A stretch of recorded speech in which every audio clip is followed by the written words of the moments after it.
Hi, good morning. Welcome to Daily Market Dose with Jagadish Chandran. Today we'll be discussing about what to expect in Nifty and Bank Nifty and key levels to watch out for.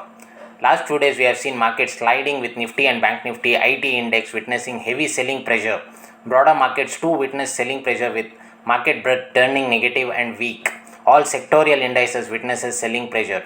Nifty highest open interest on a derivatives front is seen at 19,000 levels for the put and which could act as a strong support followed by 18,800 zones. Bank Nifty broke levels of 43,000 to close around 42,800 zones. Next supports placed at 42,500.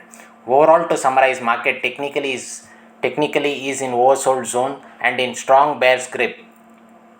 Dollar index above 106.47 is a concern. Now, Nifty range would be 19,000 to 19,300 and Bank Nifty range would be 42,500 to 43,000. That's all for now. Hope you enjoyed listening to our podcast and market updates and is useful for your trading decisions. Kindly do subscribe our channel for market updates and interesting insights. Do share it to your friends and relatives looking for market updates.